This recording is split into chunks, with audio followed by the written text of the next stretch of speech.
Everyone, सो भी class 10 वाली बच्चों पढ़ी आज की वीडियो में आप लोगों के सामने लेके आ चुके हैं भाई क्लास 10 फिजिक्स का one shot revision for 2023 board examination. तो भाई हम लोगों ने केमिस्ट्री का वन शॉट रिवीजन कर रखा है 1 घंटे के अंदर। आज की वीडियो में भाई फिजिक्स का रिवीजन करने वाले हैं 1-1.5 घंटे के अंदर कंप्लीट फिजिक्स को कंप्लीट कर रहे होंगे ओनली फॉर रिवीजन पर्पसेज, जिसे आप इसे बोर्ड एग्जामिनेशन के पहले देख सकें।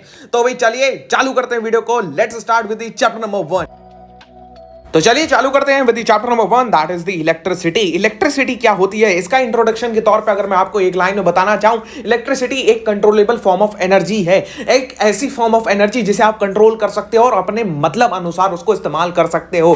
जैसे कि अगर इलेक्ट्रिसिटी की मदद से आप अपने घरों में लाइट जलाते हो, इलेक्ट्रिसिटी की मदद से ही आपका मोबाइल चार्ज होता है, उसके जरिए आप ये वीडियो देख रहे हो। इलेक्ट्रिसिटी ही वो चीज है जिसकी मदद से आपके घरों में एसी चलते हैं, हीटर चलते हैं, फ्रिज चलती है, मोटर चलता है, बहुत सारे काम आप करते हो। वो सारे के सारे जो अप्लायंसेस हैं जो इस एनर्जी को इस्तेमाल कर पाते हैं, उन्हें हम इलेक्ट्रिकल अप्लायंसेस कहते हैं या इलेक्ट्रॉनिक अप्लायंसेस कहते हैं। इलेक्ट्रिकल अप्लायंसेस क्या करते हैं, वो इलेक्ट्रिसिटी को लेते हैं और उसको उसकी एनर्जी को मैकेनिकल एनर्जी में कन्वर्ट करते हैं। जैसे पंखा है, पंखा इलेक्ट्रिसिटी को लेता है और उसकी जितनी भी एनर्जी है उसे वो मैकेनिकल फॉर्म ऑफ एनर्जी में कन्वर्ट कर देता है।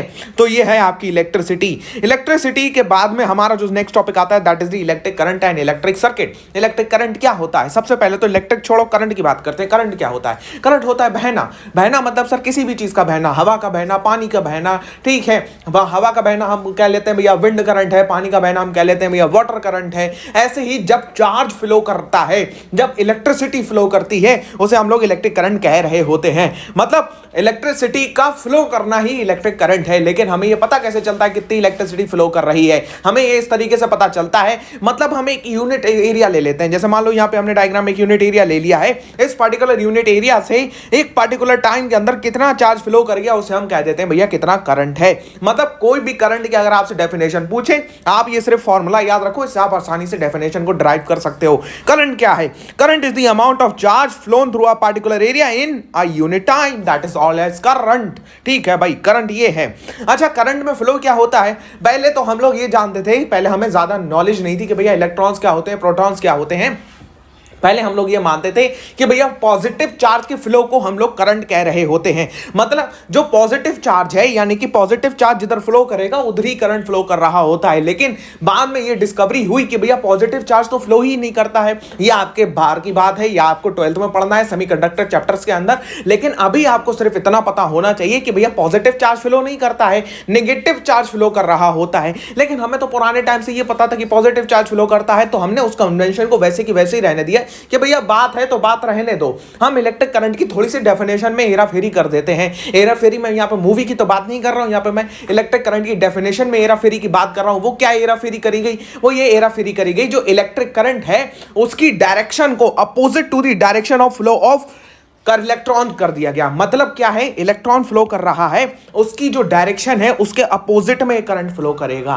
मतलब सिंपल बात है यार, जो पुरानी बात है वो भी सही रही, हमने उसकी बस डेफिनेशन में अपोजिट वर्ड लगा दिया। ठीक है, तो इलेक्ट्रिक करंट की जो डायरेक्शन होती है वो इलेक्ट्रॉन के फ्लो के, इलेक्ट्रॉन फ्लो इधर हो रहा है तो करंट इधर से इधर फ्लो करेगा सर्किट के अंदर। सर्किट क्या होता है, एक क्लोज लूप होता है जिसके अंदर करंट फ्लो कर रहा होता है। हम इलेक्ट्रिक करंट को मेजर कैसे कर रहे होते हैं, हम इलेक्ट्रिक करंट को एक डिवाइस आती है जिसे हम एम्पियर कहते हैं, एम्पियर के जरिए हम उसे मेजर कर रहे होते हैं। और जो ऐसा यूनिट है इलेक्ट्रिक चार्ज की उसे हम कूलम कहते हैं। ऐसा यूनिट बोले तो सिस्टम इंटरनेशनल यूनिट, मतलब जो इंटरनेशनली एक्सेप्टेड होती है। 1 किलो चावल 1 किलो दाल, ये जो होता है ये यूनिट है, ये इंटरनेशनली मतलब तो पूरा इंडिया के अंदर ये आपके एक्सेप्टेड है पूरे इंडिया में। पैन इंडिया इसको आप मांग सकते हो कि भैया 1 किलो चावल दे दो।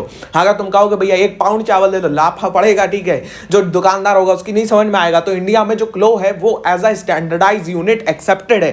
तो यहां पे हमारी जो इंटरनेशनली जो यूनिट एक्सेप्टेड होती है पूरी दुनिया में उसे हम ऐसा यूनिट कहते हैं। इलेक्ट्रिक चार्ज की वो कूलम है और इलेक्ट्रिक करंट की एम्पियर है।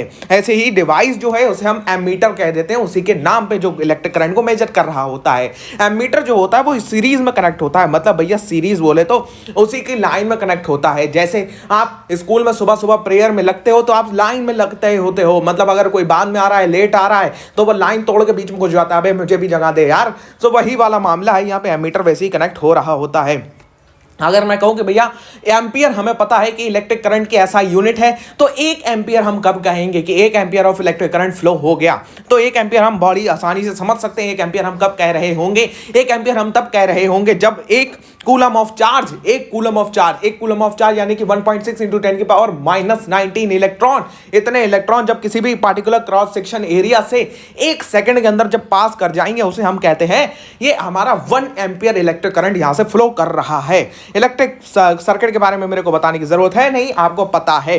सिंबल्स फॉर कंपोनेंट ये भी आपको पता है बहुत अच्छी तरीके से। Variable resistor, ammeter, voltmeter, lamp, bulb, close switch, open switch, galvanometer, ये सब चीजें आप जानते हो, इसमें मैं ज्यादा टाइम वेस्ट नहीं करता हूं। Electric potential and potential difference के बारे में जरा बात कर रहे होते हैं। इलेक्ट्रिक पोटेंशियल क्या होता है? सबसे पहले तो इलेक्ट्रिक पोटेंशियल समझिए जनाब। अगर मैं कहूं कि मेरे पास में एक चार्ज है, वो इंफिनिटी पे बैठा हुआ है और मैं उसे इलेक्ट्रिक फील्ड इधर से आ रही है, इलेक्ट्रिक फील्ड इधर से आ रही है, इधर से आ रही है, इधर से आ रही है, यहां पे कोई एक सोर्स चार्ज बैठा हुआ है। अरे बोले तो यार तुम्हारे इधर पापा बैठे हुए हैं, मान लो यार पापा बैठे हुए हैं, ठीक है इधर। अब हमारे इधर पापा बैठे हुए हैं। अब जब पापा इधर बैठे हुए हैं तो अगर हम इधर से आ रहे हैं तो हम बड़ा ही एकदम स्टैंडर्ड पोजीशन में आएंगे चलते हुए कि कहीं पापा की निगाह ना पड़ जाए, हम क्या बदमाशी कर रहे थे। अगर बदमाशी करते हुए निगाह पड़ गई तो भाई धमा कुटाई हो जाएगी बहुत अच्छी तरीके से, इसलिए हमारे ऊपर फोर्स लग रहा होता है। ऐसे ही जब एक चार्ज बहुत दूर बैठा है, उसके ऊपर कोई फोर्स नहीं लग रहा है। तुम्हारे पापा यहां बैठे हैं, तुम कहीं अपने स्कूल में हो तो फोर्स नहीं लग रहा होता है, लेकिन अगर घर में हो तो फोर्स लग रहा होता है कि भैया सही से पढ़ाई वढ़ाई कर लो, नहीं तो वैसे ही जो होता है बैंड बज जाएगी, ठीक है। तो ऐसे ही हम एक चार्ज को इन्फिनिटी पर मान लेते हैं और इधर से भैया फोर्स आ रहा है। अब इस फोर्स के अगेंस्ट में जब हम एक चार्ज को इन्फिनिटी से एक किसी भी पॉइंट तक, मान लो घर में तुम कहीं पे भी आ गए, तुम्हारे अंदर वो फोर्स लगने वाला है, उस पॉइंट तक अगर हम उस चार्ज को ले आए तो उसमें जो काम लगा, उसमें जो हमें वर्क करना पड़ा, उसे हम कहते हैं कि ये भैया हमारा इलेक्ट्रिक पोटेंशियल है।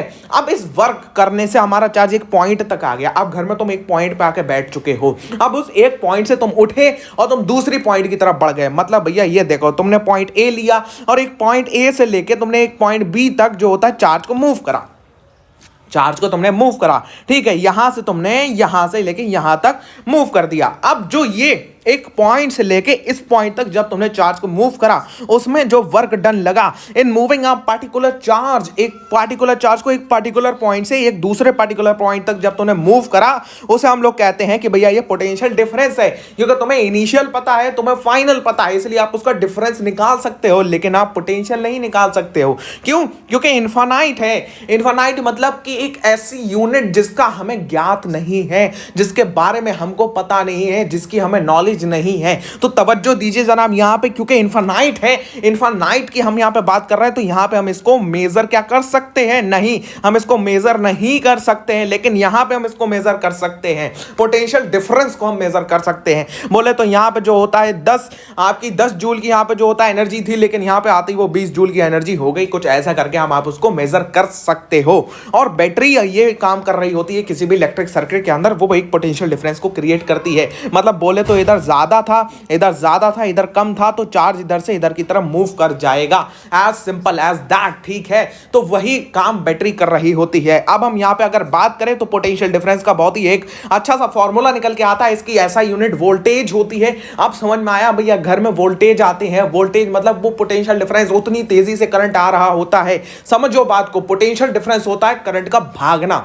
करंट कितनी तेज भाग रहा है उसे हम पोटेंशियल डिफरेंस कह रहे होते हैं। एक पार्टिकुलर पॉइंट से दूसरे पार्टिकुलर पॉइंट के अंदर जितनी तेज करंट मूव कर गया, हम कहते हैं उतना ज्यादा पोटेंशियल डिफरेंस उस पार्टिकुलर पॉइंट पे लग रहा है। अब पोटेंशियल डिफरेंस की हम बात करें तो पोटेंशियल डिफरेंस होता है work done upon the unit of charge. मतलब मेरे यहां पे जो होता है एक कूलम ऑफ चार्ज था, यहां से यहां मूव कराने में इस एक कूलम ऑफ चार्ज को, तो मुझे जो होता है 1 जूल ऑफ वर्क डन लगा, तो मेरा पोटेंशियल डिफरेंस 1 वोल्ट हो जाएगा। ठीक है, आप समझिए बात को। तो यहां पे 1 वोल्ट की हमने यही डेफिनेशन आपको बता दी कि आप 1 जूल ऑफ वर्क डन जब आप कर रहे हो एक 1 कूलम ऑफ चार्ज को मूव कराने में, उसे हम लोग कहते हैं कि भैया 1 वोल्ट ऑफ पोटेंशियल डिफरेंस हो रहा है। अब हम इसको मेजर कैसे करते हैं? किसको भैया? पोटेंशियल डिफरेंस को हम मेजर कैसे कर रहे होते हैं? पोटेंशियल डिफरेंस को भी हम एक डिवाइस द्वारा मेजर कर रहे होते हैं, जिसे हम वोल्टामीटर कहते हैं या वोल्टमीटर कहते हैं। ये वोल्टमीटर को पैरेलल में कनेक्ट किया जाता है।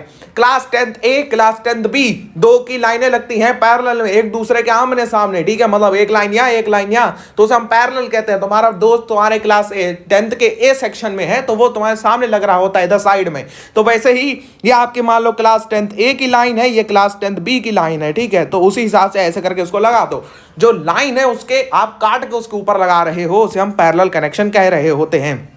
अब आता है इसके ऊपर एक लॉ जिसे हम लोग कह रहे होते हैं भैया ओम्स लॉ। ओम्स लॉ क्या हमको बता रहा होता है, देखो ये आपकी रिवीजन के तौर पे बना रहा हूं तो इसमें मैं ज्यादा डीप में नहीं जा रहा हूं, क्योंकि मैं ये मान रहा हूं आपको चीजें आती हैं। अगर आपको चीजें नहीं आती है तो साइंस का बाप वन शॉट भी मैंने चैनल के ऊपर बना रखा है, आप उसको जाके देख रहे होगे। लेकिन अगर आपको चीजें आती हैं तो आप यहाँ पे आकर उसको रिवाइज कर लो, आपको चीजें समझ में आएंगी 1-1.5 घंटे के अंदर पूरी फिजिक्स, ठीक है। जब आप एग्जाम देने जा रहे हो तो आपके उससे पहले बहुत अच्छा हो जाएगा, आपको चीजें अच्छी तरीके से रिकॉल आ जाएंगी। उसके बाद हम एक लॉ पढ़ते हैं जिसका नाम है ओम्स लॉ। ओम्स लॉ क्या कहता है? ओम्स लॉ ये कहता है कि भैया एक पोटेंशियल डिफरेंस और करंट के बीच में वो एक रिलेशन निकालता है। पोटेंशियल डिफरेंस मैंने अभी बताया था कि भैया कितनी तेज करंट भाग रहा है उसे हम पोटेंशियल डिफरेंस कहते हैं। मतलब बोले तो पोटेंशियल डिफरेंस क्या कोई आइडेंटिटी है जो करंट को भगाने पर मजबूर कर रहा है? हाँ, हम कह सकते हैं ऐसा कि भैया पोटेंशियल डिफरेंस एक ऐसी आइडेंटिटी है जो करंट को भागने पर मजबूर कर रहा है। तो यहाँ पे हम एक एग्जाम्पल लेते हैं। यहाँ पे हमारे जो होता है रामलाल है, ठीक है, रामलाल। यहाँ पे रामलाल के पीछे एक कुत्ता पड़ गया, एक कुत्ता पड़ गया। अरे सर कैसी बात कर रहे हो? अगर ये कुत्ता जो होता है छोटा सा पपी है, मान लो मैंने एक फर्स्ट केस ले लिया, ये कुत्ता क्या है? ये कुत्ता एक छोटा सा पपी है। तो रामलाल क्या इसको देख के भागेगा? हाँ भाग सकता है, लेकिन अगर डरपोक हुआ तो। लेकिन भैया जो स्पीड होगी रामलाल के भागने की, स्पीड होगी वो कितनी होगी? वो मान लो 2 किलोमीटर से भाग रहा है, अरे ये छोटा सा ये क्या मेरा पीछा करेगा, तो वो 2 किलोमीटर की रफ्तार से भागेगा। दूसरा केस लेते हैं। दूसरे केस में ये कुत्ता जो होता है एक पूरा का पूरा जर्मन शेपर्ड है। जर्मन शेपर्ड है भैया, दांत ही देख रहे हो, खा जाएगा। मतलब सिंपल सी बात ये है। तो रामलाल के भागने की स्पीड क्या होगी? रामलाल जिंदगी में कभी ना दौड़े हो, लेकिन तब भी उनके भागने की स्पीड भैया 400 किलोमीटर प्रति घंटे की रफ्तार की होगी। मतलब मैंने कहा कुत्ते का साइज छोटा था, ठीक है। कुत्ते को हम यहां से मान लो भैया कुत्ता जो होता है पोटेंशियल डिफरेंस है, रामलाल हमारे करंट है, ठीक है। आई यानी करंट, वी यानी पोटेंशियल डिफरेंस। तो अगर कुत्ता यानी कि वी यानी जो होता है पोटेंशियल डिफरेंस कम था तो क्या करंट भी चलने की स्पीड कम थी? हाँ बिल्कुल थी। अगर पोटेंशियल डिफरेंस बढ़ा मतलब कुत्ते का साइज बढ़ गया, कुत्ता पपी नहीं है, कुत्ता एक जर्मन शेपर्ड है, खा जाएगा रामलाल को। अगर कुत्ता रामलाल को खा जाएगा तो करंट की स्पीड पोटेंशियल डिफरेंस के बढ़ने के साथ में बढ़ गई।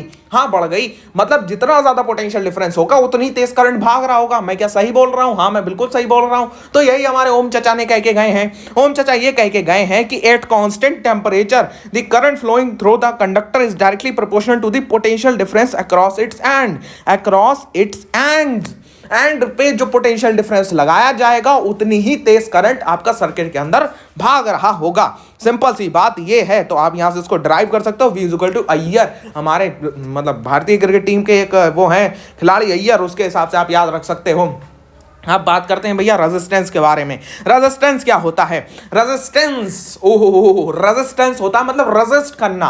कंडक्टर की एक नेचुरल प्रॉपर्टी होती है, जिस नेचुरल प्रॉपर्टी के हिसाब से कंडक्टर क्या कर रहा होता है, वो आपका करंट के फ्लो को रेजिस्ट कर रहा होता है। मतलब बोले तो अगर ये एक वायर मान लूं, मैं यहाँ पे एक वायर मान लेते हैं, ठीक है। ये वायर है हमारे सामने, ओके वेट अ मिनट। सो हमारे सामने एक ये वायर है, इस वायर में मान लो करंट कंडक्टर है ये, तो कंडक्टर के अंदर कुछ ऐसे करके पहाड़ बना दो।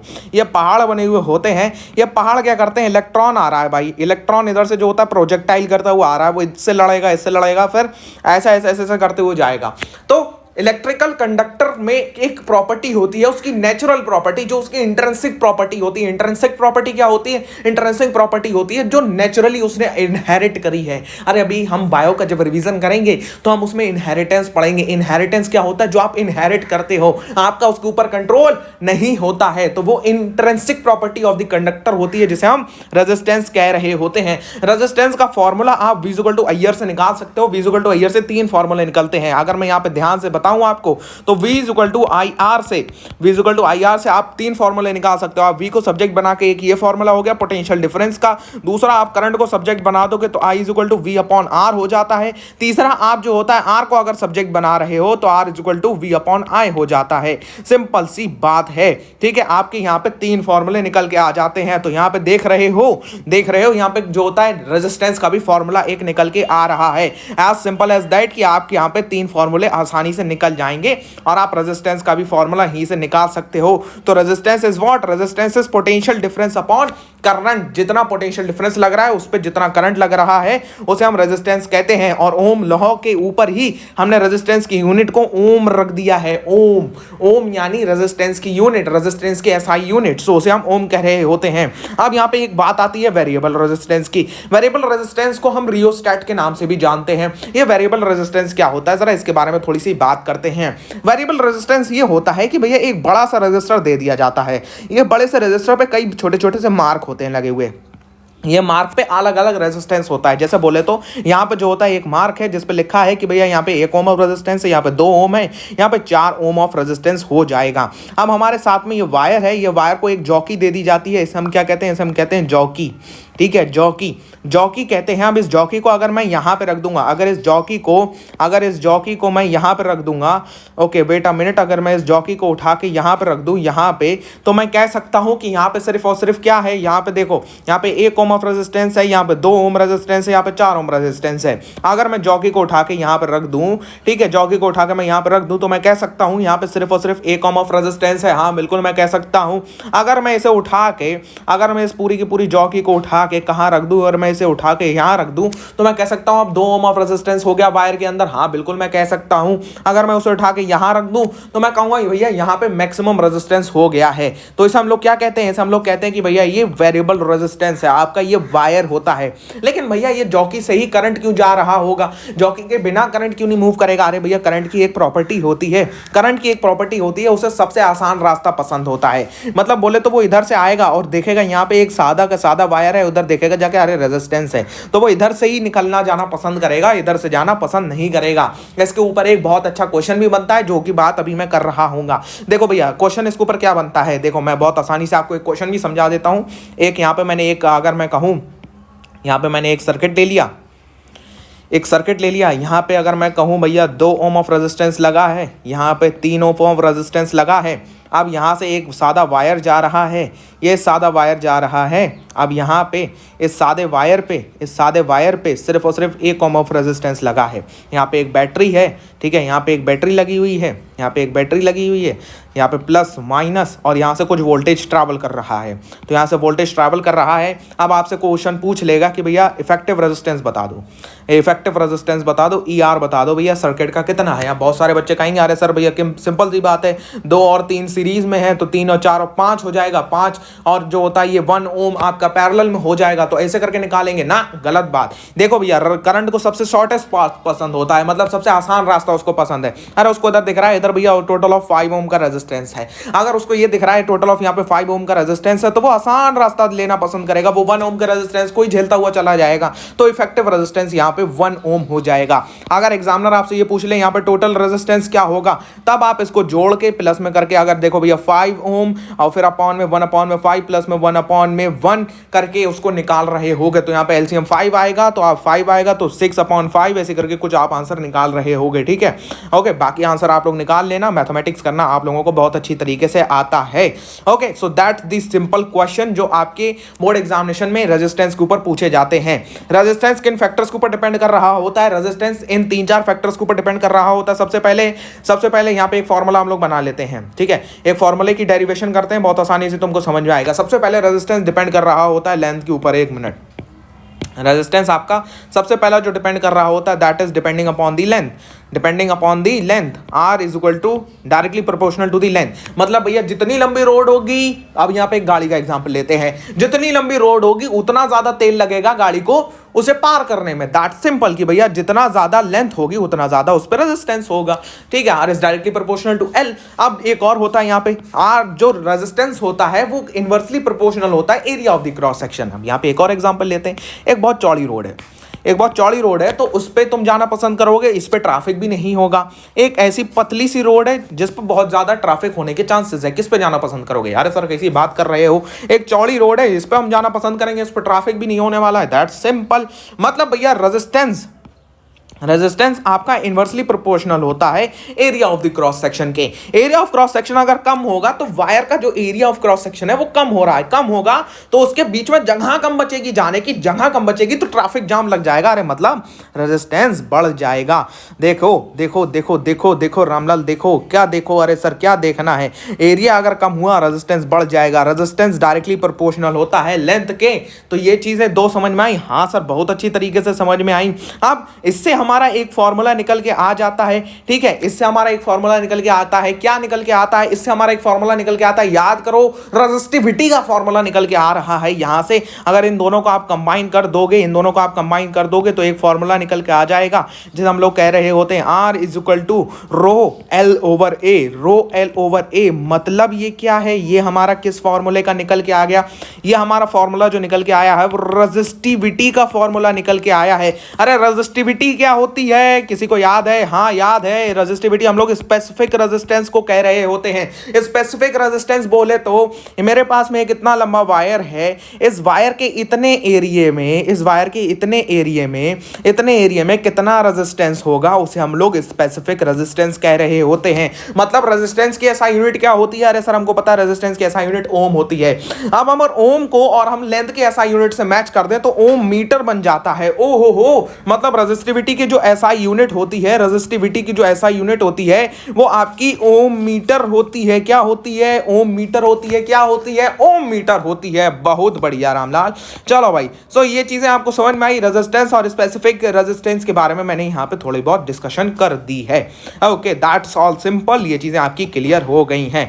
अरे भैया ये प्रोपोर्शनैलिटी साइन को हटा देते हैं, that is called the resistivity. आप रेजिस्टर्स को आप दो कंडीशन में लगा रहे होते हो, एक सीरीज में लगा रहे होते हो, मतलब एक लाइन में लगा रहे होते हो, उसमें जब रेजिस्टेंस निकालते हैं तो टोटल ऑफ रेजिस्टेंस डायरेक्ट जोड़ रहा होता है। इसका एक फायदा भी है कि रेजिस्टेंस की औकात बढ़ जाती है। सिंपल सी बात, इसको ऐसे याद रख सकते हो, रेजिस्टेंस की औकात बढ़ जाती है।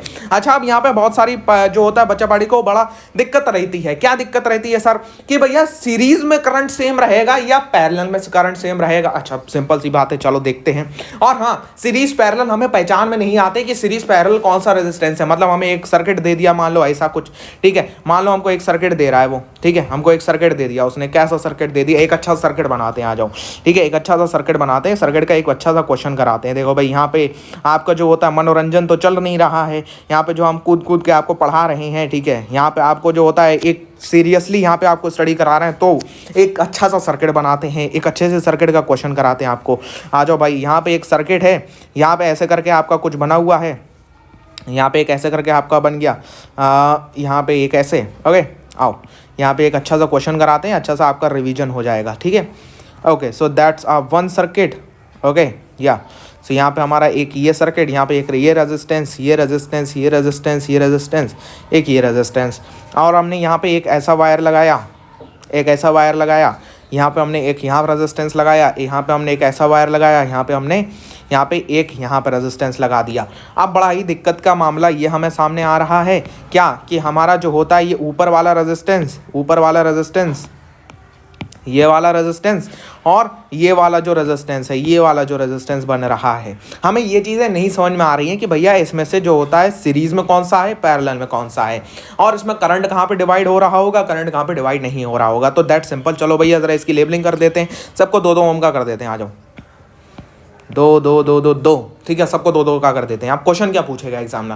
क्वेश्चन पूछेगा सबसे पहले तो आपको फाइंड करना है यहाँ पे जो होता है क्या है, यहाँ पे आपका इफेक्टिव रेजिस्टेंस कितना है, इफेक्टिव रेजिस्टेंस कितना है, question number 1। Question number 2, total resistance बता दो, ठीक है, टोटल आर बता दो। यहाँ पे जो होता है 5 वोल्ट की बैटरी रखी है, 5 वोल्ट की बैटरी रखी है। और तीसरा क्वेश्चन वो ये पूछ सकता है करंट अक्रॉस आपका 2 ओम ऑफ रेजिस्टेंस, इस वाले 2 ओम के बारे में पूछ सकता है। इसका एक बस ये सिंपल सा क्वेश्चन है। अब देखते हैं भैया यहाँ पे करना क्या है। यहाँ पे हमको सिंपल हमारे यहाँ पे दिए दिख रहा है कि यहाँ पे करंट डिवाइड कर रहा है। अब देखो सिंपल सी बात, जब तक वायर डिवाइड नहीं करेगा तब तक वो सीरीज में है। मतलब मैं क्या कहना चाह रहा हूँ, यहाँ से आए आप चले ओहो यहाँ पे वायर डिवाइड कर रहा है, मतलब भैया ये दोनों तो एक दूसरे के पैरेलल में है, सिंपल सी बात। अब ये सारे क्या हैं, ये सारे सीरीज में है, मतलब मैं इन सबको सॉल्व करके 2 4 2 6 ओम का यहाँ पे एक रजिस्टर लगा दूंगा, ठीक है। ओके, इन सबको सॉल्व करके मैंने यहाँ पे एक सिंपल सा यहाँ पे क्या करा, एक सिंपल सा यहाँ पे मैंने यहाँ पे एक रजिस्टर लगा दिया जिसकी वैल्यू 6 ओम की है। अब मैंने ये देखा भैया यहाँ पे क्या वाई डिवाइड कर रहा है, हाँ मतलब डिवाइड कर रहा है, मतलब ये भी पैरेलल में होगा, तो यहाँ पे पैरेलल में होगा और ये दोनों आपस में सीरीज में है। अच्छा ठीक है, तो अब यहाँ पे नीचे क्या हो गया, यहाँ पे नीचे हमारा 4 ओम का रेजिस्टेंस बन गया। ओके दैट्स नाइस, यहाँ पे हमारा 4 ओम का रेजिस्टेंस बन गया। अब ये सब पैरेलल में है क्या, हाँ देखते हैं। ये यहाँ पे वायर डिवाइड कर रहा है, मतलब ये भी पैरेलल में हो गया, मतलब यहाँ पे ये वायर डिवाइड कर रहा है, मतलब ये दोनों भी पैरेलल में है। यहाँ पे अंदर आए आपका ये वायर डिवाइड कर रहा है, मतलब ये दोनों भी एक दूसरे के पैरेलल में। जब तक वायर डिवाइड नहीं करेगा तब तक वो सीरीज के अंदर है। अब देख लो भैया, अब सबसे पहला क्वेश्चन पूछा है कि भैया इफेक्टिव रेजिस्टेंस कितना है। अच्छा एक बात बताओ, क्या करंट को दो आपकी जगहें मिल रही हैं यहाँ पे क्या उसको दो जगहें मिल रही हैं जाने की, हाँ सर उसको दो जगहें बराबर बराबर की मिल रही हैं। तो अगर एग्जामिनर यहाँ पे ऐसा कर दे कि वो ये कह दे कि भैया यहाँ पे कितना रेजिस्टेंस, यहाँ पे 1 ओम का रेजिस्टेंस है, तो अब बताओ यहाँ पे इफेक्टिव रेजिस्टेंस क्या होगा। अरे सर सबसे आसान रास्ता कौन सा है, क्या ये सबसे आसान है, 6 ओम का रेजिस्टेंस मिल रहा है मतलब भयंकर लड़ाई, यहाँ पे 4 ओम का मिल रहा है मतलब और ज्यादा लड़ाई, कम लड़ाई होगी 6 ओम से, यहाँ पे 2 ओम का मिल रहा है मतलब और कम लड़ाई लेकिन लड़ाई होगी, लेकिन यहाँ पे 1 ओम का रेजिस्टेंस मिल रहा है, सबसे कम रेजिस्टेंस, करंट भागता हुआ इधर से चला जाएगा। तो इफेक्टिव रेजिस्टेंस का आंसर आ गया भैया 1 ओम। टोटल रेजिस्टेंस पूछ रहा है, 6 4 का एलसीएम कर लो भाई, ठीक है, और उसको इससे 2 से 3 को पैरेलल में करके आपका टोटल रेजिस्टेंस का भी आंसर आ जाएगा। करंट अक्रॉस 2 ओम रेजिस्टेंस, यहाँ से करंट पूछ रहा है, आपको पता है I is equal to V upon R आपको पता है V कितना है भैया, V 5 है और R 2 है, आंसर निकाल लो। दैट सिंपल, यहाँ पे इसका भी आंसर आपका आ जाएगा। तो ऐसे बच्चों जैसे क्वेश्चन पूछे जाते हैं, यही क्वेश्चनों में बच्चा फंस रहा होता है। आप इसका स्क्रीनशॉट भी ले सकते हो वीडियो को पीछे करके, ठीक है। तो हमारा ये दैट सिंपल क्वेश्चंस हैं जो आपके रेजिस्टर्स पे पूछे जाते हैं। तो resistance in series, resistance in parallel, ये आपको बता दिया। पैरेलल रेजिस्टेंसेस की कुछ आपकी एडवांटेजेस भी होती हैं डोमेस्टिक वायरिंग के अंदर। वो क्या एडवांटेजेस होती हैं, क्योंकि पैरेलल सर्किट में कुछ ऐसे करके लगा रहे होते हैं आप। सिंपल सी बात है, यहाँ पे क्या है, यहाँ पे देखो करंट आ रहा है चलता हुआ, करंट आ रहा है चलता हुआ, यहाँ पे करंट डिवाइड करेगा, करंट डिवाइड करेगा, पोटेंशियल डिफरेंस डिवाइड नहीं करेगा। और जो आपका सीरीज है उसमें आपका क्या होगा, उसमें आपका करंट डिवाइड नहीं करेगा लेकिन उसमें पोटेंशियल डिफरेंस सेम रहेगा। यहाँ पे सिंपल सी बात है, करंट को देख लो, यहाँ पे करंट 3 हिस्सों में जा रहा है, करंट डिवाइड करेगा।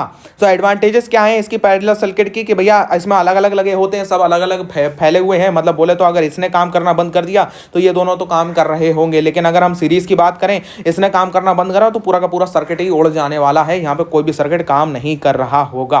That simple. एवरी अप्लायंस का अपना ओन स्विच होता है, सर को सेम वोल्टेज मिलता है, ओवरऑल रेजिस्टेंस इसका रिड्यूस हो जाता है। हाँ सिंपल सी बात है, जब हम उसका अब अपॉन में लेके उसका एलसीएम कर रहे होते हैं तो रेजिस्टेंस की औकात कम हो जाती है। ओके दैट नेक्स्ट इज हमारी इलेक्ट्रिक पावर। इलेक्ट्रिक पावर क्या होती है, इलेक्ट्रिक पावर होती है जितना हम लोग इलेक्ट्रिकल एनर्जी को जितना कंज्यूम कर रहे होते हैं उसे हम लोग इलेक्ट्रिक पावर कह रहे होते हैं। जैसे फॉर एग्जांपल के तौर पे हम यहाँ पे एक डेरिवेशन कर रहे होते हैं ओम्स लॉ के जरिए, V इक्वल टू IR। तो यहाँ पे हमें ये इससे दो फॉर्मूले पता चल जाते हैं और हमें एक पावर का फॉर्मूला पहले से पता होता है कि P equal to VI। P equal to VI में जब हम लोग उस फॉर्मूले को डाल रहे होते हैं तो हमें यहाँ पे दो फॉर्मूले मिल जाते हैं, P equal to I square R, P equal to V square R। इसका डेरिवेशन नहीं पूछा जाता है, डायरेक्ट इन फॉर्मूलों को रट्टा मार लो। आपका जो होता है ये फॉर्मूले डायरेक्ट आपके अप्लाई होते हैं क्वेश्चन के अंदर, बस ठीक है। ऐसा यूनिट ऑफ पावर वॉट होती है, ये चीज आपको अच्छी तरीके से पता है। अच्छा एक और क्वेश्चन पूछा जाता है, डायरेक्ट 1 नंबर के अंदर क्वेश्चन आता है कि 1 किलोवाट आवर क्या होता है, या आपकी कमर्शियल यूनिट ऑफ इलेक्ट्रिसिटी क्या होती है। Commercial unit of electricity kilowatt hour के अंदर आती है और 1 kilowatt hour is equal to 3.6 into 10 की पावर 6 जूल होता है, ठीक है। लास्ट टॉपिक है चैप्टर नंबर 1 का, that is the heating effect of electric current. Heating effect of electric current क्या होता है भैया, वही इफेक्ट जिसमें बल्ब जल रहा होता है। बल्ब जब जलता है उसे हम लोग heating effect of electric current कहते हैं। मतलब इलेक्ट्रिसिटी से वहां पे हीट प्रोड्यूस हो रही होती है। जब हीट इलेक्ट्रिसिटी के द्वारा प्रोड्यूस की जाती है उसे हम हीटिंग इफेक्ट कहते हैं। कैसे प्रोड्यूस होती है भैया, जब किसी में भी लड़ाई होती है, जैसे अगर फॉर एग्जाम्पल अभी ठंड चल रही है तो आप ठंड में क्या करते हो, हाथों को एक दूसरे से रगड़ते हो। जब आप हाथों को एक दूसरे से रगड़ रहे होते हो तो उसमें क्या होता है, उसमें फ्रिक्शन पैदा होता है। ऐसी जब इलेक्ट्रॉन, जब एक वायर है मेरे पास में, उस वायर में एक ऐसे करके बना है, जो इलेक्ट्रॉन लाके जिस पे लड़ा, ठीक है, रेजिस्टेंस है उस वायर का, रेजिस्टेंस और इलेक्ट्रॉन के बीच में लड़ाई हुई। जब लड़ाई हुई तो कुछ एनर्जी डिसिपिएट हो जाती है, कुछ एनर्जी निकल जाती है। जब कुछ एनर्जी निकल जाती है, उसी निकली हुई एनर्जी को अगर अब वो हीट की फॉर्म में निकल रही है, उसे हम लोग heating effect of electric current कहते हैं। इसका बहुत जगह इस्तेमाल किया जाता है। आपके बल्ब को जलाने में इस्तेमाल किया जाता है, प्रेस को चलाने में इस्तेमाल किया जाता है, इलेक्ट्रिक ग्रीजर को चलाने में इस्तेमाल किया जाता है। हाई रेजिस्टेंस के वायर यहाँ पे इस्तेमाल होते हैं, नाइक्रोम, मैग्नीन और आपके कॉन्स्टेंटिन। ये आपके कुछ 3 टाइप ऑफ वायर्स हैं जिसको हम लोग इस्तेमाल कर रहे होते हैं। अब सिंपल सी वायर है भाई, आप इसका फॉर्मूला ये याद कर सकते हो जूल्स लॉ ऑफ हीटिंग का, कि हीट जितनी निकलेगी वो कितनी निकलेगी किसी भी इलेक्ट्रिक सर्किट के अंदर, हीट जो निकलेगी वो आपके करंट के स्क्वायर के बराबर होगी। हीट जितनी भी निकलेगी वो करंट के स्क्वायर के बराबर होगी। कितना रेजिस्टेंस है वायर का और कितने टाइम के लिए भैया करंट को फ्लो कराया, उतनी देर के लिए उतनी हीट आपकी डेसिपिएट हो रही होगी। इसे हम लोग कहते हैं joules law of heating. Joules law of heating क्या कहता है, जो हीट प्रोड्यूस हुई है वो डायरेक्टली प्रोपोर्शनल होगी square of the current, resistance of the wire और जितने टाइम के लिए करंट पास हुआ। इसे आपको पता है, आप इसे यहाँ पे इस्तेमाल कर रहे होते हो, इलेक्ट्रिक टोस्टर वोस्टर के अंदर आप इसको इस्तेमाल करते हो, ओवन के अंदर आप इसको इस्तेमाल कर रहे होते हो। तो यहाँ पे चैप्टर नंबर 1 होता है खत्म। बढ़ते हैं chapter number 2, that is the magnetic effect of electric current.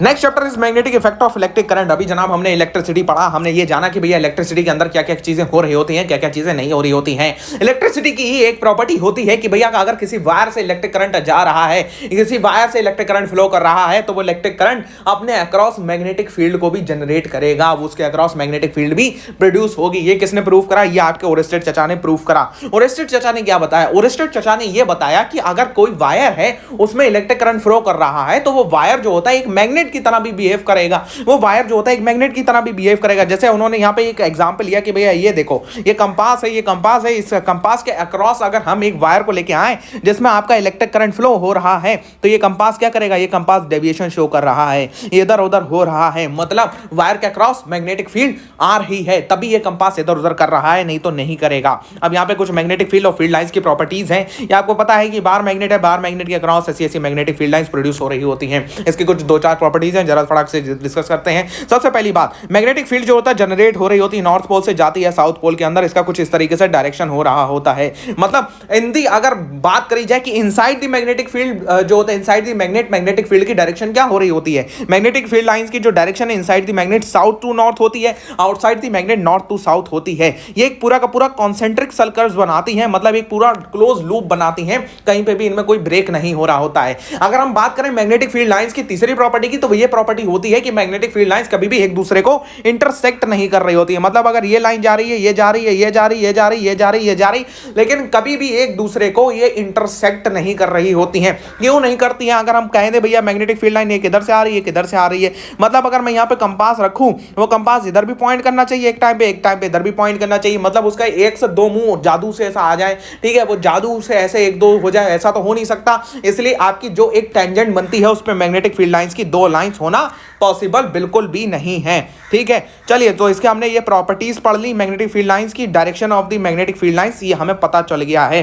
Okay, सो अब अगर हम बात करें कि भैया magnetic field line due to a straight current carrying conductor, तो स्ट्रेट करंट कैरिंग कंडक्टर के अक्रॉस मैग्नेटिक फील्ड कैसी होगी, ये हमें मैक्सवेल चचा ने बताया। मैक्सवेल चचा ने क्या बताया, एक स्ट्रेट करंट कैरिंग कंडक्टर ऐसे ले लो, करंट की डायरेक्शन ये ऊपर की तरफ हो रही है। जब करंट की डायरेक्शन ऊपर की तरफ हो रही है तो अपना राइट हैंड लो, राइट हैंड के जो अंगूठे की डायरेक्शन है उसको करंट की डायरेक्शन में रखो और अपनी फिंगर्स को ऐसे कर्ल करो। फिंगर्स को ऐसे कर्ल करोगे तो जब फिंगर्स ऐसे मुड़ रही हैं, जिस डायरेक्शन में फिंगर्स मुड़ रही हैं उसी डायरेक्शन में उसकी मैग्नेटिक फील्ड लाइंस प्रोड्यूस हो रही हैं। अब इसकी कुछ प्रॉपर्टीज हैं कि भैया जितना ज्यादा करंट होगा उतनी ज्यादा मैग्नेटिक फील्ड लाइंस प्रोड्यूस होंगी। अब जो मैग्नेटिक फील्ड लाइंस होंगी वो आप जैसे जैसे वायर से दूर बढ़ते जाओगे, जैसे जैसे आप वायर से दूर जाते जाओगे, वो वैसे वैसे मैग्नेटिक फील्ड लाइंस की जो इंटेंसिटी है वो कमजोर होती चली जाएगी। इसके लिए हम लोग राइट हैंड थंब रूल इस्तेमाल कर रहे होते हैं।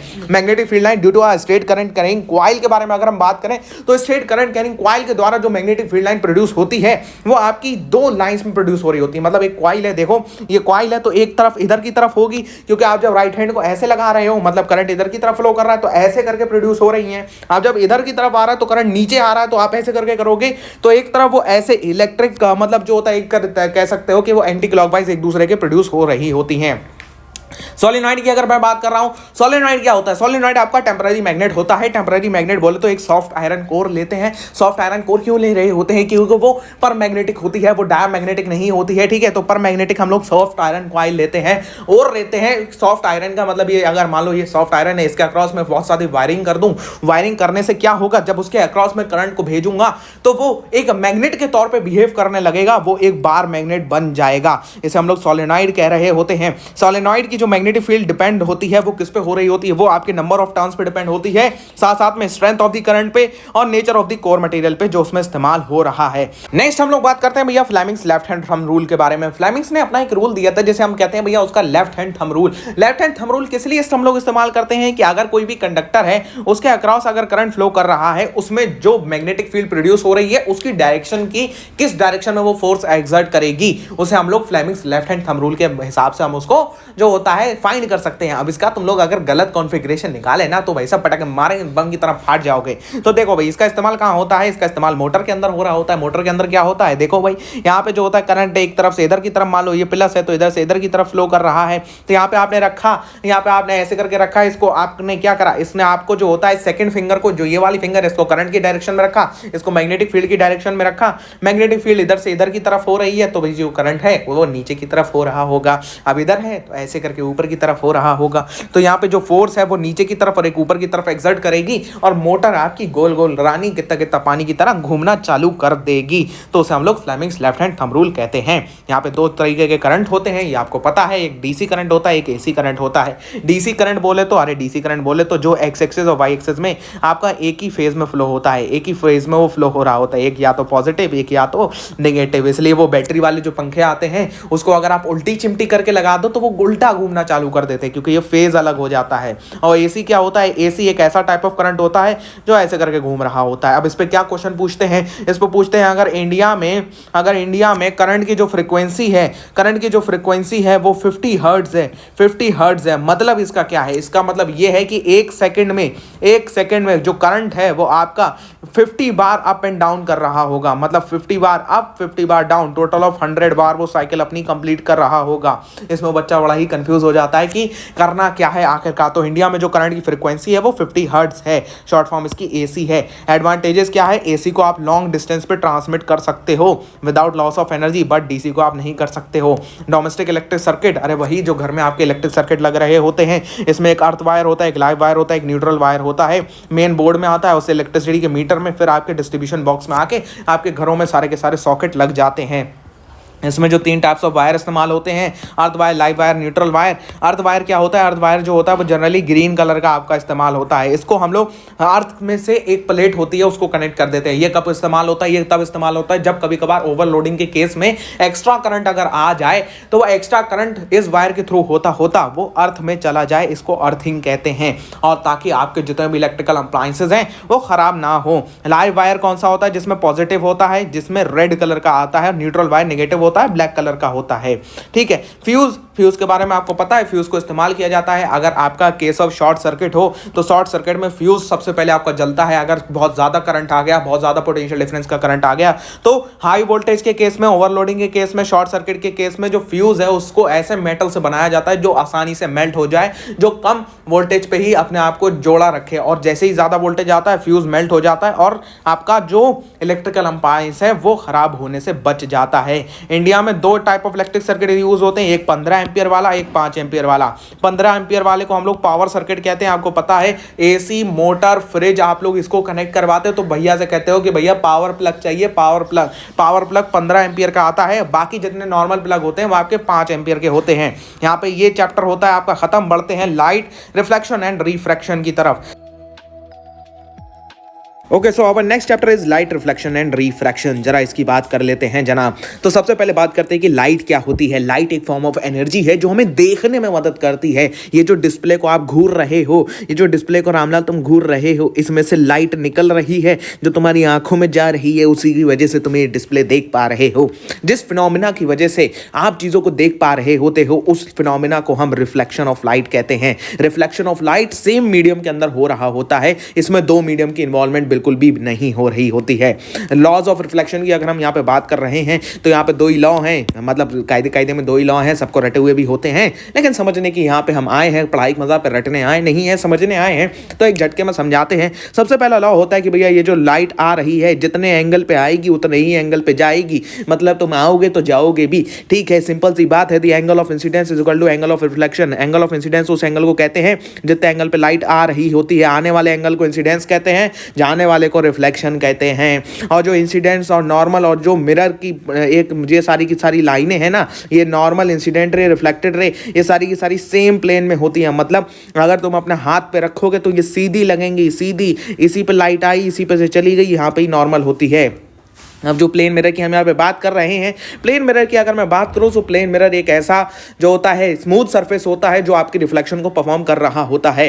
अगर हम प्लेन मिरर की बात कर रहे हैं उसके द्वारा बनाई गई इमेजेस की कुछ प्रॉपर्टीज की अगर हम यहाँ पे बात करें तो प्लेन मिरर जो इमेज बनाता है वो भैया इरेक्टेड होती है और जो होता है आपकी सेम साइज होती है एस ऑब्जेक्ट पे। यहाँ पे एक बहुत ही इंपॉर्टेंट क्वेश्चन, अगर ये ऑब्जेक्ट जो होता है, ये ऑब्जेक्ट मिरर से 5 मीटर की दूरी पे खड़ा है तो इसकी इमेज भी मिरर में 5 मीटर की दूरी पे बन रही होगी। मतलब the distance of object is equal to distance of image, ये यहां पे हो रहा होता है, ठीक है। और जो मिरर ये इमेज बनाता है ये वर्चुअल इमेज होती है। रियल इमेज क्या होती है? रियल इमेज वो इमेज होती है जिसे आप स्क्रीन पर ऑब्टेन कर पाते हैं। मतलब बोले तो बहुत आसानी से समझा देता हूं, अगर ये हमारा जो रामलाल यहां पे खड़ा है ये यहां से गायब हो जाए तो इसकी इमेज भी यहां से गायब हो जाएगी। इसकी इमेज को आप उठा के कहीं और नहीं ले जा सकते हो। लेकिन रियल इमेज वो होती है, अगर रामलाल ने अपनी इमेज बना दी, वो इमेज कहीं भी और उठा के तुम लेके घूम फिर सकते हो, कोई टेंशन नहीं बात है।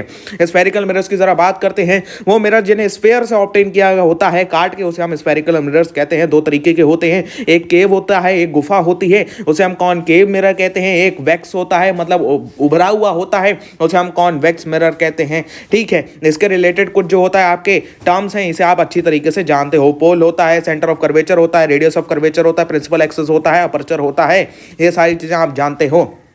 हमारे जो इमेज फॉर्मेशन होती है मिरर्स की, उसके लिए हम लोग 4 रूल्स के बारे में पढ़ रहे होते हैं। वो 4 रूल्स क्या हैं भाई? वो 4 रूल, सबसे पहला रूल है कि भैया जो रे प्रिंसिपल एक्सिस, ये प्रिंसिपल एक्सिस होती है, ये प्रिंसिपल एक्सिस की जो रे पैरेलल आएगी वो उसके फोकस से गुजर के चली जाएगी। इसे हम पहला रूल कहते हैं आपका रिफ्लेक्शन का। दूसरा रूल क्या कहता है हमारा? दूसरा रूल ये कहता है कि पहली वाली रे का बस डायरेक्शन बदल दो। ये इधर से इधर आ रही थी तो सिंपल सी बात, इसे इधर से इधर कर दो। बस इधर से जो ये रे जाएगी, मतलब जो रे फोकस की तरफ जाएगी, वो प्रिंसिपल एक्सिस के परपेंडिकुलर होकर निकल जाएगी। जो रे सेंटर ऑफ कर्वेचर पे आएगी वो जैसे आएगी वैसे जाएगी, मतलब जैसे आएगी वैसे ही जाना है, उसे कोई टेंशन है नहीं। यहाँ पे वर्चुअल बन जाती है।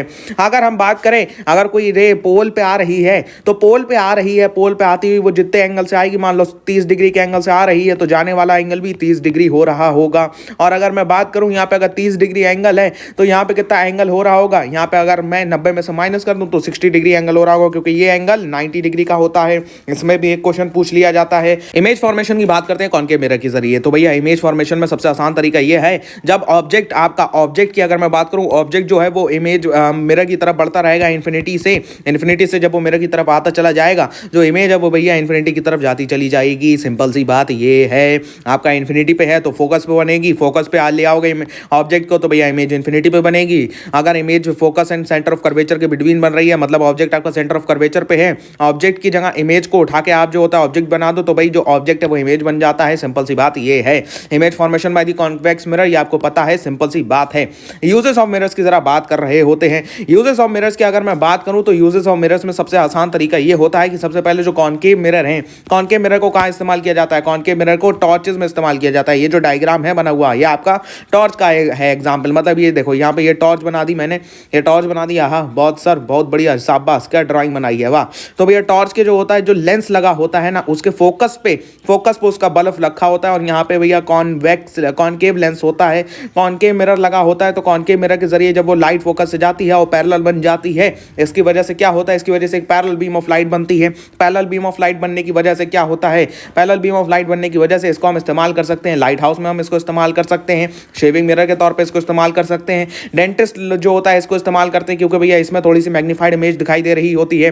कॉन्वेक्स मिरर की अगर मैं बात करूँ, सबसे फेमस एग्जांपल होता है कॉन्वेक्स मिरर का, इसको हम लोग रियर व्यू मिरर की तरह इस्तेमाल कर रहे होते हैं। ब्लाइंड स्पॉट पे कॉन्वेक्स मिरर का इस्तेमाल होता है। ब्लाइंड स्पॉट पे कॉन्वेक्स मिरर का इस्तेमाल इसलिए हो रहा होता है क्योंकि देखो जो कॉनकेव मिरर है उसका फील्ड ऑफ व्यू बहुत कम होता है, फील्ड ऑफ व्यू बहुत ज्यादा कम होता है, बल्कि जो कॉन्वेक्स मिरर है उसका फील्ड ऑफ व्यू ज्यादा होता है। इसलिए अगर यहां से एक रोड आ रही है, यहां से एक रोड आ रही है, तो इसमें जो ब्लाइंड स्पॉट होगा यहां से आने वाले राइडर का, वो ब्लाइंड स्पॉट आसानी से देखा जा सकता है। अच्छा, आप दुनिया की सबसे ज्यादा मुश्किल चीज साइन कन्वेंशन, बच्चा बड़ा ही दिक्कत कर जाता है। साइन कन्वेंशन भैया समझ में नहीं आ रहा है, समझा दो साइन कन्वेंशन कैसे करके होता है। सिंपल सी बात है रामलाल, तुमको क्या समझना है, जरा थोड़ा सा जूम आउट कर लेते हैं। देखो जरा, तुम्हें समझना है बस इतनी सी चीज जो तुमने पढ़ा था मैथमेटिक्स में। मैथमेटिक्स में क्या पढ़ा था? मैथमेटिक्स में पढ़ा था तुमने कार्टेशियन प्लान। कार्टेशियन प्लान में ये प्लस होता है, ये भी प्लस होता है, ये माइनस होता है, ये माइनस होता है। अब ये आपका साइन कन्वेंशन है। यहां पे आप अपने जो होता है मिरर को रख रहे होगे, जो भी चीजें आपका यहां पे रख दोगे भाई। सिंपल सी बात ये है, ये मिरर यहां पे रख दिया। अब देखो जरा ध्यान से,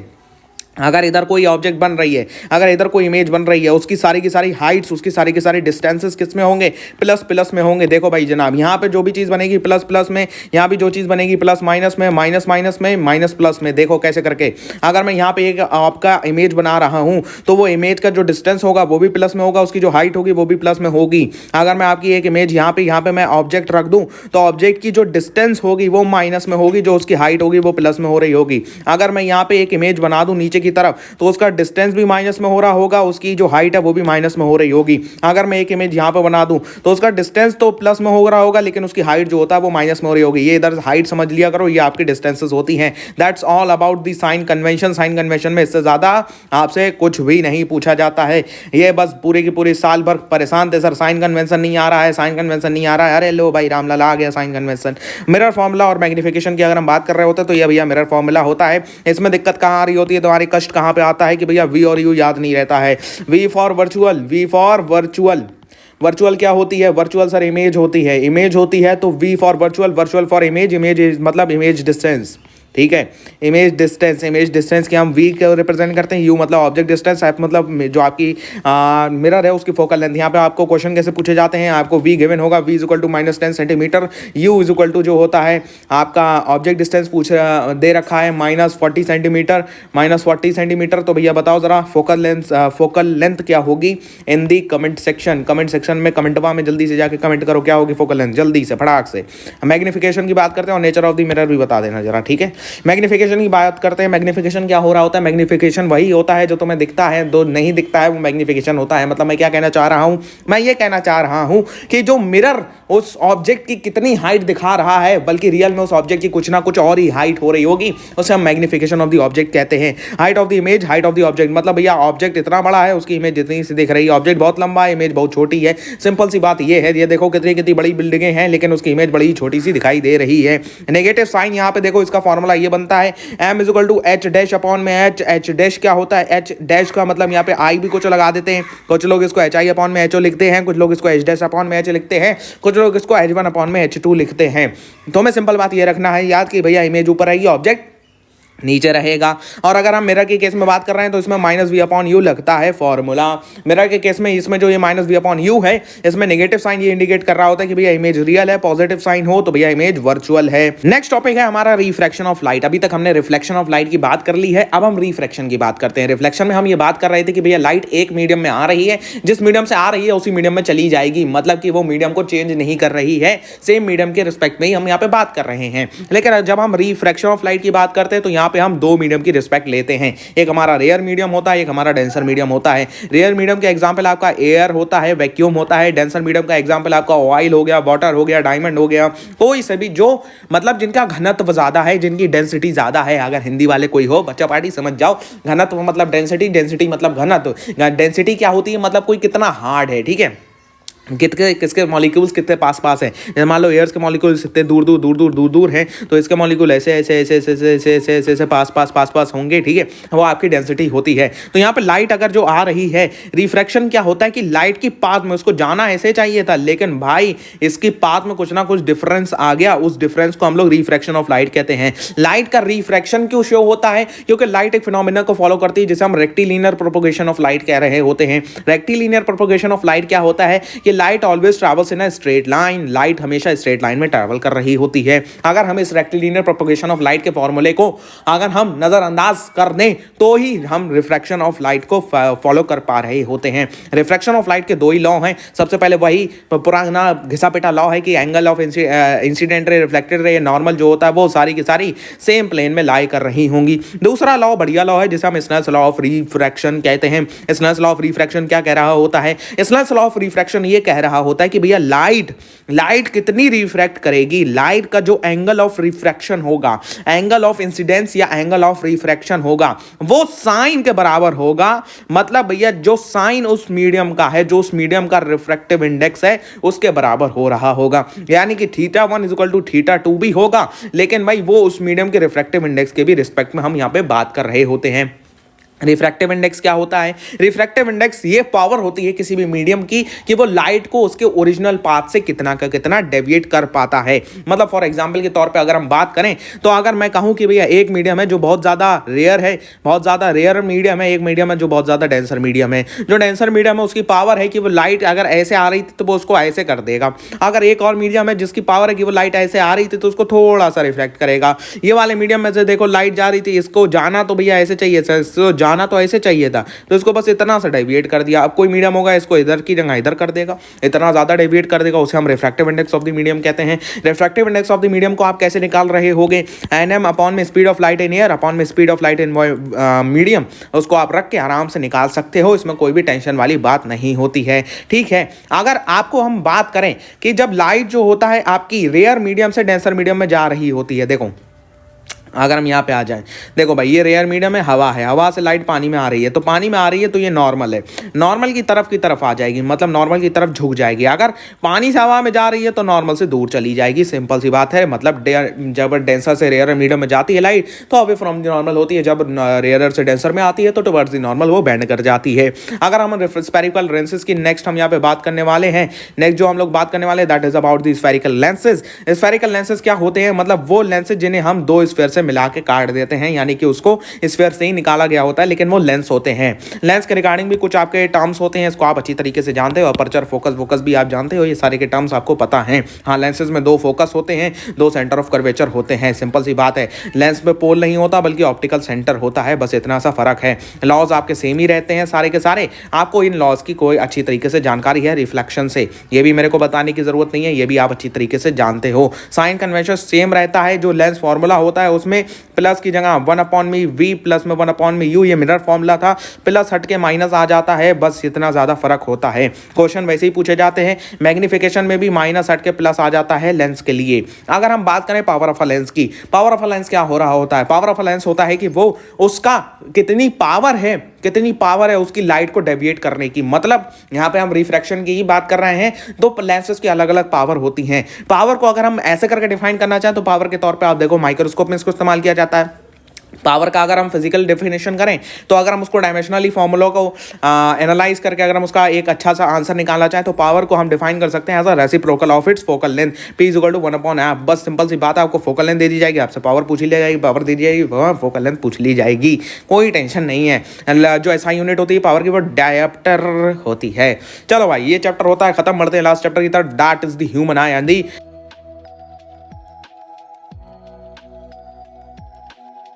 colourful world. Okay, so human आई की बात कर रहे होते हैं। अभी हमने लाइट की बात करी, लाइट हमें क्या करता है बोलो? लाइट हमें जो होता है देखने में मदद कर रहा होता है। अगर हम ह्यूमन आई की बात करें तो ह्यूमन आई ही वो हमारा ऑर्गन है ह्यूमन बॉडी का, जो कि हमें लाइट को इंटरसेप्ट करने में मदद करता है। लाइट के इंटरसेप्ट करके वो हमें देखने में अल्टीमेटली मदद कर रहा होता है। सो ये हमारी ह्यूमन आई का एक अच्छा सा स्ट्रक्चर है। इसमें कुछ चीजें मौजूद होती हैं, जैसे कि भैया कॉर्निया होता है। कॉर्निया क्या है? कॉर्निया वो पार्ट है जहां पे जो लाइट हो रही होती है वो फॉल आती है और यहाँ पे मैक्सिमम लाइट रिफ्रैक्शन हो रहा होता है। आइरिस की अगर हम बात करें तो आइरिस भैया हमारा जो होता है कॉर्निया के पीछे होता है, मस्कुलर स्ट्रक्चर होता है। वो क्या करता है? वो हमारी लाइट के अमाउंट को कंट्रोल कर रहा होता है। लाइट कितनी हमारी एंटर करेगी, लाइट कितनी हमारी आंखों में एंटर करेगी, उसे कौन कंट्रोल कर रहा होता है? उसे आइरिस कंट्रोल कर रहा होता है। पीपल क्या होता है भैया? पीपल हमारा अमाउंट ऑफ लाइट को कंट्रोल करता है अल्टीमेटली। मतलब आइरिस और पीपल ये दोनों चीजें हो रही होती हैं जो आपकी अमाउंट ऑफ लाइट को कंट्रोल कर रही होती है। फिर हमारा जो होता है लेंस होता है, ये बाई कॉन्वेक्स शेप का लेंस होता है आई के अंदर, जो कि फोकस करता है लाइट को। देखो अगर लाइट ऐसे आ रही है तो जब तक इमेज नहीं बनेगी, जब तक कि वो फोकस ना हो जाए, जब तक कि वो एक पॉइंट ना बना दे। ठीक है, ये आपका सिंपल सा पूरा आई का स्ट्रक्चर है। आई के सारे बारे में आप जानते हो। सिलियरी मसल्स आपको पता है क्या होता है, ये लेंस को खींचने का काम सिलियरी मसल्स कर रही होती हैं। नेक्स्ट आपका रेटिना होता है, जहाँ पे आपकी इमेज बन रही होती है। नर्व सेल होते हैं, दो टाइप ऑफ नर्व सेल्स होते हैं, कॉन्स होते हैं, एक रॉड्स होते हैं। कॉन्स तुम ऐसे याद रख सकते हो, पीक मतलब ब्राइट लाइट। ठीक है, ब्राइट लाइट के लिए जो आपका जो सेंसिटिव होंगे उसे हम कॉन्स कह रहे होते हैं। रॉड्स ऐसे करके समझ लो, ये पीक नहीं है, मतलब कि ये लो लाइट के लिए जो होता है आपका रिस्पॉन्सिबल होते हैं, उनके लिए मतलब सेंसिटिव होते हैं। जब लो लाइट होगी तो आपके रॉड ज्यादा एक्टिव होते हैं, जब ब्राइट लाइट होगी तो आपके कॉन्स ज्यादा एक्टिव होते हैं। अब कुछ हमारे जो होता है महान शिक्षक जो यूट्यूब पे आपको ये पढ़ा रहे हैं कि कॉन्स से जो होता है आप कलर देख रहे होते हो, रॉड से आप ये कर रहे होते वो कर रहे होते हो, आप प्लीज उनको ज्यादा मतलब अगर आप आइंस्टीन की छठी औलाद हैं तो आप उनको ज्यादा सुन रहे होंगे। नहीं तो सिर्फ एनसीईआरटी में इतना लिखा गया है कि भैया क्या होता है एनसीईआरटी में कि कौन सेंसिटिव टू ब्राइट लाइट है, rod sensitive to dim light है। आपको यहाँ पे पीजीटी नहीं करना है, आपको यहाँ पे पीएचडी नहीं करना है, आपको 10th क्लास को पास करना है। जब एनसीईआरटी ये कह रही है तो हमें जो होता है वो मतलब बहुत ही हमारे महान देश के शिक्षकों से वो चीजें हमें नहीं सुननी है। ठीक है, अब उसके बाद में जो होता है ब्रेन इन इमेज को डिकोड कर रहा होता है और हम उसको देख पा रहे होते हैं। पावर ऑफ अकोमोडेशन की बात करते हैं। पावर अकोमोडेशन क्या होता है कि लेंस अपनी फोकल लेंथ को चेंज कर सकता है। लेंस अपनी फोकल लेंथ को बढ़ा भी सकता है, घटा भी सकता है, उसे हम पावर ऑफ अकोमोडेशन कह रहे होते हैं।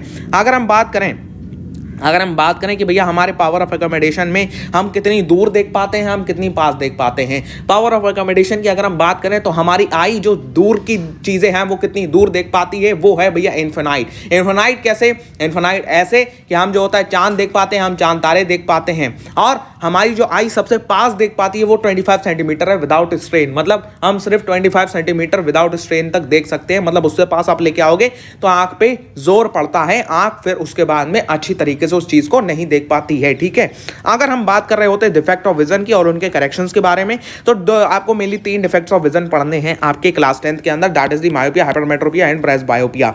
मायोपिया क्या हो रहा होता है? मायोपिया होता है नियर साइडेडनेस। नियर साइडेडनेस का मतलब क्या होता है? नियर साइडेडनेस का मतलब ये होता है कि आप पास की चीजें आसानी से देख पा रहे हो, साफ सुथरी देख पा रहे हो, लेकिन दूर की चीजें आपको धुंधली दिखाई दे रही हैं।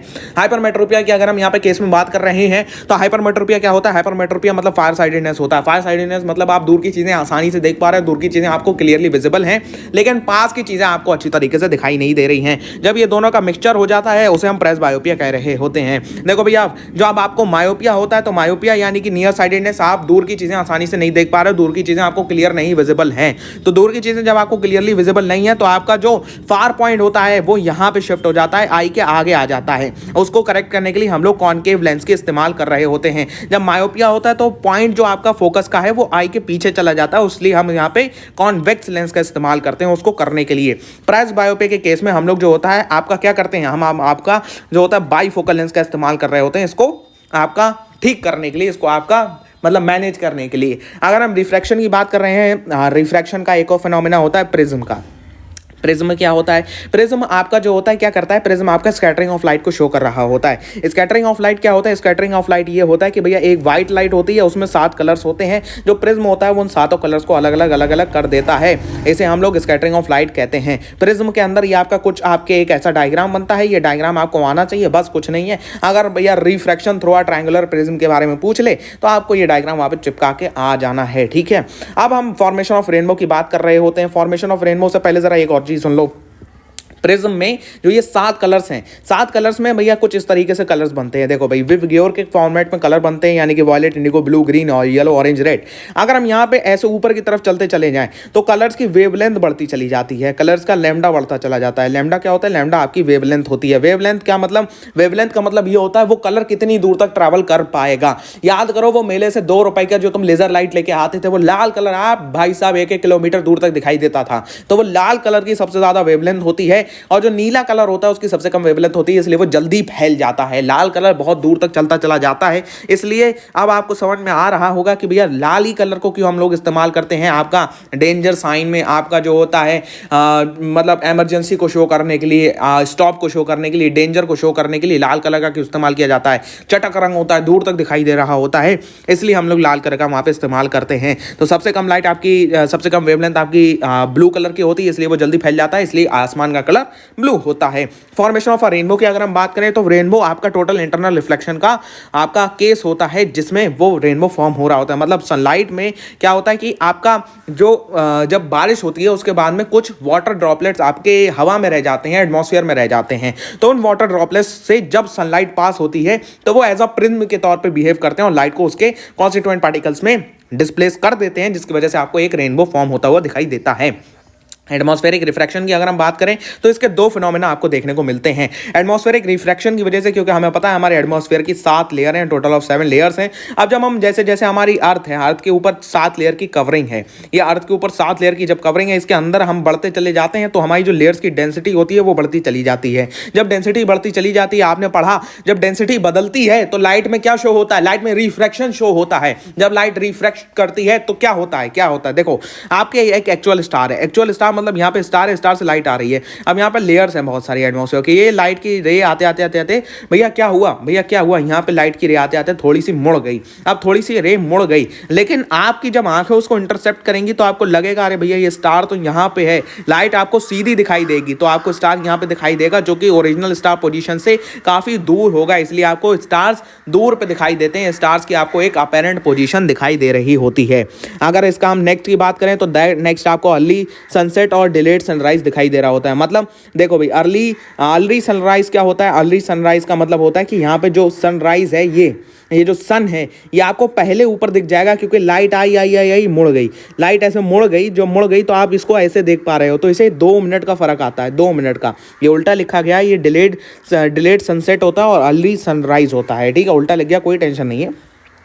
सन आपको 2 मिनट पहले दिखाई देता है और 2 मिनट बाद तक डूबता हुआ दिखाई देता है। तो अगर मैं कहूं कि भैया दिन की टोटल लेंथ कितनी बढ़ गई, दिन की टोटल लेंथ 4 मिनट से एक्सटेंड हो जाती है। बहुत सारे बच्चे इसमें ये कंफ्यूज होते हैं कि भैया 2 मिनट मार्क करके आगे दिन की टोटल लेंथ कितनी बढ़ गई। अरे ध्यान से सुनो यार, 2 मिनट पहले आपको सन दिख गया, मतलब दिन की लेंथ 2 मिनट इधर बढ़ी, 2 मिनट बाद तक दिखता रहा, लास्ट में सनसेट के टाइम पे तो 2 मिनट उधर बढ़ी। टोटल ऑफ दी 4 मिनट की आपकी दिन की लेंथ बढ़ जाती है।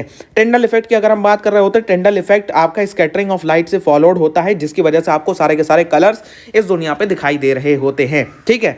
तो ये टिंडल इफेक्ट है जिसकी वजह से आपका स्कैटरिंग ऑफ लाइट हो रहा होता है। मतलब ये आसमान का कलर और जो फॉरेस्ट का ग्रीन दिखना, ये सारी चीजें आपकी टिंडल इफेक्ट से हो रही होती हैं, ठीक है। स्काई क्यों अपीयर होता है ब्लू, देखो भाई स्काईस में बहुत सारे छोटे छोटे पार्टिकल्स होते हैं, जब इनसे लाइट आके टकराती है तो फैल जाती है, जो सबसे कम वेवलेंथ वाला कलर है वो आपका फैल जाता है। इसकी वजह से आपका जो आपका स्काई है वो ब्लू कलर का दिखाई दे रहा होता है। हमने पढ़ा कि ब्लू कलर की सबसे कम वेवलेंथ होती है, ब्लू कलर आसानी से फैल जाता है। तो जनाब ये था फिजिक्स का 1 शॉट रिवीजन। होप करते हैं आपके सारे के सारे चैप्टर क्लियर हो गए होंगे, थोड़ा सा बढ़िया तरीके से मैंने इसको लिया है, एंड साथ साथ में जो होता है आपके थोड़ी बहुत चीजें इसमें डिस्कस कर दी है मैंने, it is specifically for the revision. तो भाई इसी हमने उस तरीके से इसको बनाया है। अगर आपको पूरा बाप 1 शॉट देखना है डिटेल के अंदर तो भाई वो उसकी link in the I button आ रही है। और इसके साथ साथ में अगर आपको फास्ट वे में रिवीजन करना है तो यहाँ पे एक वीडियो आ रही है साइंस इन 1 पेज, उसे आप जाके जरूर देख सकते हैं। वहां पे 1 पेज नोट्स आपको मिल जाएंगे जिससे आप इसको बहुत अच्छी तरीके से रिवाइज कर पाएंगे। तो भाई चलिए, जो भी लोग नए आ रहे हैं, don't forget to subscribe to the channel and इस वीडियो को एक लाइक जरूर करिएगा। I will meet you in the next video, till then goodbye, have a nice day. और ऐसे ही पढ़ते रहिए, ऐसे ही फोड़ते रहिए।